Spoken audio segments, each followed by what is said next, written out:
Hello hello hello hello అందరికీ స్వాగతం అండి ఇంకొక కొత్త వీడియోలోకి. ఫ్లైట్కి మధ్యన 6 గంటల గ్యాప్ ఉంటే ఏం చేయాలో తెలుసా? అదే ఈ వీడియోలో చూపెడతాను నేను. ఇప్పుడు నేను జర్మనీలో ఫ్రాంక్ఫర్ట్ ఎయిర్పోర్ట్లో ఉన్నాను నేను. నాకు ఇండియా నుంచి వస్తే ఇక్కడేమో 6 గంటల కనెక్టింగ్ ఫ్లైట్ ఉంది. సో 6 గంటల గ్యాప్ ఉంది కనెక్టింగ్ ఫ్లైట్కి. సో ఫ్రాంక్ఫర్ట్ సిటీలోకి వెళ్ళి 6 గంటల్లో ఏం చేయాలనేది మనం వీడియోలో చూద్దాం. ముందైతే వీడియోకి లైక్ వేసుకోండి, సబ్స్క్రైబ్ చేసుకుని వాళ్ళు ఎవరైనా ఉంటే సబ్స్క్రైబ్ చేసుకోండి, నాకు చాలా ఉపయోగపడుతుంది. హైప్ బటన్ ఉంటే హైప్ కూడా చేయండి. ఇంకా లేట్ చేయకుండా లెట్స్ గో.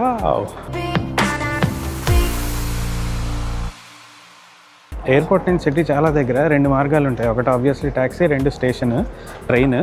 ఆ ట్రైన్లో మనం ఇవాళ వెళ్దాము. సో ఇవాళ కిందకి వెళ్తే ట్రైన్ స్టేషన్ ఉంటుంది అనమాట ఎయిర్పోర్ట్ నుంచి. Train is the best option అనమాట. ఎందుకంటే ఓన్లీ 15 మినిట్స్లో సిటీ దగ్గరికి వెళ్ళిపోతాం ట్రైన్లో.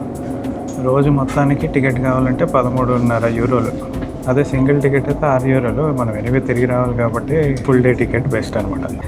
వచ్చేసామండి సిటీలోకి. కేవలం 15 నిమిషాల్లో సిటీలోకి వచ్చేసాము. ఇక్కడ చూస్తున్నారు కదా నేను చుట్టూ ఉన్నది, ఇదేమో కాన్స్టాబులర్ వాష్ అంటారు.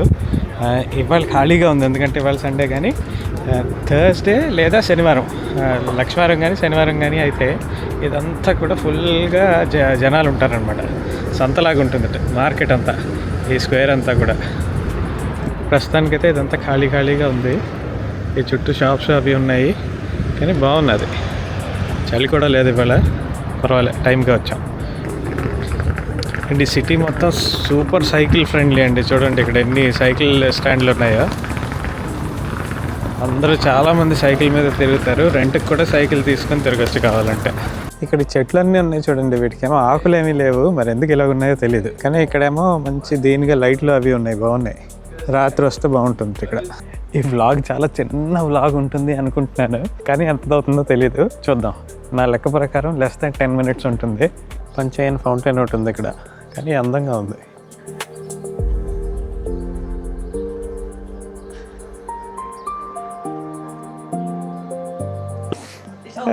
Hi hi hi hi hello. English. ఇక్కడ ఏదో మోసెస్ అండ్ జ్యువెలరీ స్టోర్ ఉందండి. బొమ్మలో జ్యువెలరీలు భలే ఉన్నాయి చూడండి. ఇదిగోటండి పెద్ద చూస్తున్నారు కదా, అది ఫ్రాంక్ఫర్ట్ కెథీడ్రల్ అండి. చాలా బాగుంది.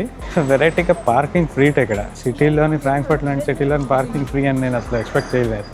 ఇది ఒరిజినల్గా 1550లో కట్టారటండి. అంటే ఒరిజినల్ది అది. తర్వాత వరల్డ్ వార్లోని డిస్ట్రక్షన్ అదే అయ్యి రెనోవేషన్ చాలా అయ్యాయి.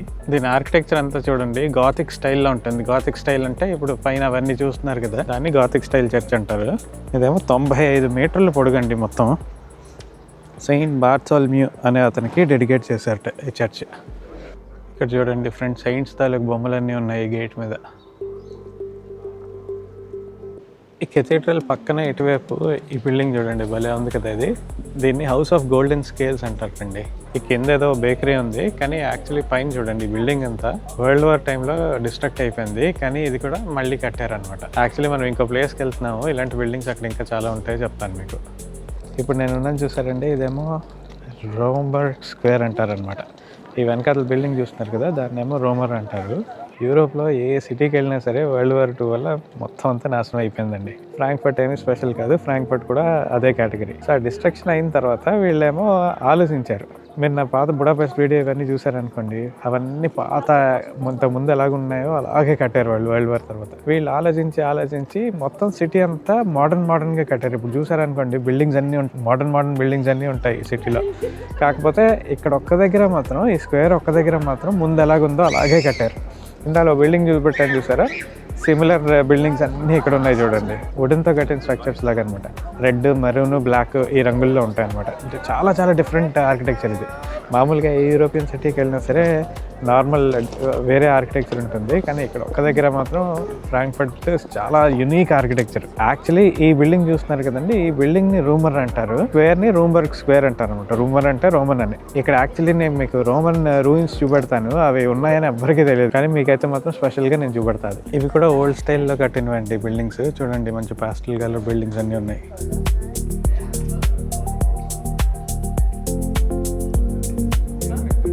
యూరోప్లో ఎక్కడికి వెళ్ళినా సరే రోమన్స్ నుంచి తప్పించుకోలేమండి మనం. ఇది కూడా చూడండి, ఇదేమో రోమన్ రూయిన్స్ అనమాట. బేసిక్గా రోమన్స్ టైంలోని కట్టడాలు తవ్వకాల్లో బయటపడింది.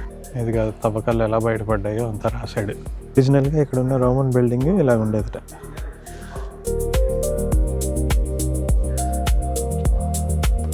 సండే బాధితులు అనడానికి నిదర్శనం ఇంకొకటి అండి. ఇది చూస్తున్నారు కదా, క్లైన్ మార్కెట్ హాల్ అని ఉంది. అది చాలా ఫేమస్ మార్కెట్ హాల్. సండే అయితే మూసేసి ఉంటుంటే, కానీ లోపలేమో ఆల్మోస్ట్ 200 to 300 డిఫరెంట్ షాప్స్ ఉంటాయట.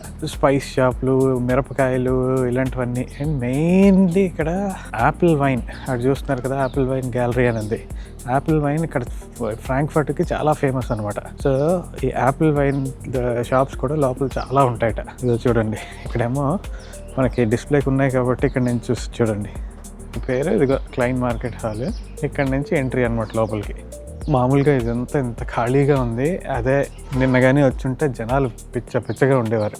అక్కడ యాపిల్ వైన్ షాప్ చూసాం కదా, ఇవన్నీ చూడండి, ఇవి యాక్చువల్లీ యాపిల్ ట్రీస్. సింబాలిక్గా పెట్టారో మరి వీటి నుంచి కూడా యాపిల్ వైన్ చేస్తారో నాకు తెలియదు. కానీ ఫౌంటైన్స్ అనేవి చాలా వెరైటీగా ఉన్నాయండి. ఇక్కడ పైన ఏమో ఏదో సూర్యుడు బొమ్మ ఒకటి ఉంది, బాగుంది, సూర్యవంశం ఫౌంటైన్. దీన్నే వెళ్ళి ఓల్డ్ టౌన్ అని కూడా అంటారు అనమాట. ఓల్డ్ టౌన్ అంటే ఓల్డ్ టౌన్లా కట్టారు.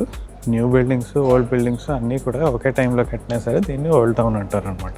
ప్రతి ఊర్లోనే ఒక సెయింట్ పాల్స్ చర్చ్ ఉంటుంది. ఫ్రాంక్ఫర్ట్ తాలూకు సెయింట్ పాల్స్ చర్చ్ ఇది అనమాట. ఏ ఊరైనా సరే నది పక్కనే కదండి కడతారు. సో ఫ్రాంక్ఫర్ట్ కూడా ఇదిగో ఈ నది పక్కనే ఉంది.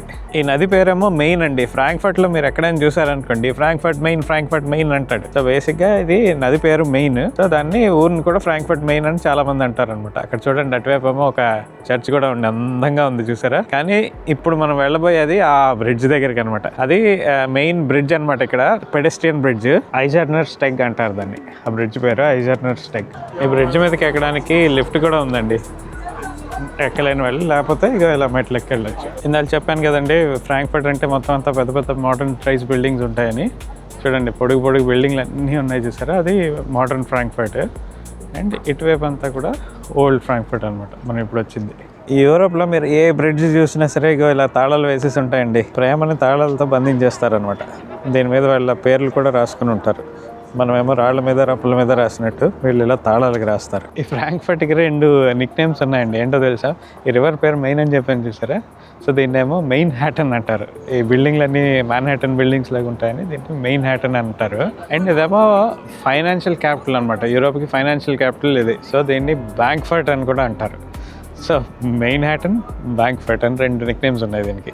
ఈ బ్రిడ్జ్ ఒరిజినల్గా ఇలాగే ఉండేది, కానీ ఈ బ్రిడ్జ్ కూడా ప్రపంచ యుద్ధంలోనే నాశనం అయిపోయింది. మళ్ళీ ప్రపంచ యుద్ధం అయ్యాక 1946లో మళ్ళీ కట్టారు దీన్నే ఫ్రాంక్ఫర్ట్ పోస్ట్ కార్డ్ అని కూడా అంటారు అనమాట. ఎందుకంటే ఒక పక్కన మోడర్న్ ఫ్రాంక్ఫర్ట్ కనిపిస్తుంది, రెండో వైపు ఓల్డ్ ఫ్రాంక్ఫర్ట్ కనిపిస్తుంది అని చెప్పని చూసారా. ఇది ఇంకో ఫేమస్ మ్యూజియం అండి, కానీ సండే క్లోజ్డ్ అగైన్. ఇది ఆర్కియాలజీ మ్యూజియం. ఇది ఆర్కియాలజీ అని ఇంట్రెస్ట్ ఉంటే మీరు ఇక్కడికి వచ్చి అన్నీ చూడొచ్చు నాన్ సండే. ఇది ఫైనాన్షియల్ క్యాపిటల్ అని చెప్పాను కదండి యూరోప్కి, అందుకు దానికి సింబాలిక్గా చూసారా యూరో సింబల్ ఉంది. ఆ వెనకాతలో ఉన్న టవర్ చూస్తున్నారు కదా, అది యూరో టవర్ అనమాట. ఒకప్పుడు యూరోపియన్ ఫైనాన్షియల్ క్యాపిటల్ అనమాట ఇది. ఇప్పుడు అది బ్రసెల్స్కి వెళ్ళిపోయినట్టుంది. బ్రసెల్స్ ఎక్కడికో తెలియదు, బ్రసెల్స్ అనుకుంటున్నాను. కానీ అండి చుట్టూ చూడండి బిల్డింగ్స్ అన్నీ ఎలాగున్నాయి. అవన్నీ చాలా వరకు కూడా అవన్నీ ఏంటంటే బ్యాంకులు అలాంటివన్నీ అనమాట. ఈ యూరో ఉన్న దగ్గర మంచి పార్క్ ఉంది. ఈ పార్క్లో హాయిగా నడుచుకుంటూ వెళ్తే భలే ఉందండి. మంచి వెదర్ బాగుంది, ఫ్రెష్గా హాయిగా ఉంది, మంచి ఫీలింగ్ కలుగుతున్నది. ఈ గ్రాండ్ బిల్డింగ్ చూస్తున్నారు కదండి, ఇదేమనుకుంటున్నారు చెప్పండి? మనం యూరోప్లో చాలా సిటీస్లో చూపెట్టాం మీకు. ఓపెరా హౌస్, వీళ్ళ ఫ్రాంక్ఫర్ట్ తాలూకా ఓపెరా హౌస్ అనమాట. అది ఇక్కడ చాలా షోస్ అవి అవుతాయి, థియేటర్ షోస్. అండ్ చాలా ఫేమస్ అనమాట ఇది. ఈ చుట్టూ చూస్తున్నారు కదా, ఇదేమో ఓపెరా ప్లేస్ అనమాట. బేసిక్గా ఓపెరా హౌస్ తాలూకా సర్కిల్ ఇది. దీని ముందేమో మంచి ఫౌంటైన్ ఉంది. సాయంత్రం ఆన్ చేస్తారేమో, ఇది ప్రస్తుతానికి అయితే ఆన్ చేసి లేదు. నా వీడియోలు రెగ్యులర్గా చూసేవాళ్ళు ఎవరైనా కామెంట్ చేయండి, మీకు లాస్ట్ నేను ఓపెరా హౌస్ ఏ వీడియోలో చూపెట్టాను. చీటింగ్ చేయకూడదు, వెనక్కి వెళ్ళి. యాక్చువల్లీ చీటింగ్ చేసినా పర్వాలేదులేండి, వెనక్కి కావాలంటే వెళ్ళి వీడియోలన్నీ చూసి మరీ చెప్పండి. ఇటువైపు ఏమో ఓపెరా హౌస్ ఇలాగా మంచి పురాతనమైన బిల్డింగ్ లాగా ఉంటే, ఈ చుట్టూ చూడండి అవన్నీ మోడర్న్ బిల్డింగ్స్ అన్నమాట. పొడుగు బిల్డింగ్స్. అంతేనండి, షార్ట్ అండ్ క్రిస్ప్ వీడియో అంతే. మనం యాక్చువల్లీ చాలా మంచి పని చేసాం, సెపరేట్గా ఇక్కడికి రాకుండా ట్రాన్సిట్లో కవర్ చేసుకోవడం. ఎందుకంటే ఊళ్ళో అంత మించి పెద్దగా ఏమీ లేదు. సో మనకి 4-5 hours మోర్ దాన్ ఎనఫ్ అనమాట. నేను కరెక్ట్గా 3.5 గంటలు స్పెండ్ చేశాను, 6 అవర్స్ దీంట్లో. మళ్ళీ వచ్చాను, ఇంకా 2 అవర్స్ ముందు రావాలి కదా ఎయిర్పోర్ట్కి, సో వచ్చేసాను అనమాట. సో మీకు నచ్చింది అనుకుంటున్నాను. నచ్చపోయినా ఫ్రాంక్ఫర్ట్ అంతే ఉంది, సో నేను ఇంకేం చేయలేను పెద్దగా చూపెట్టడానికి. సో మళ్ళీ నెక్స్ట్ వీడియోలో కలుద్దాం. అప్పటి వరకు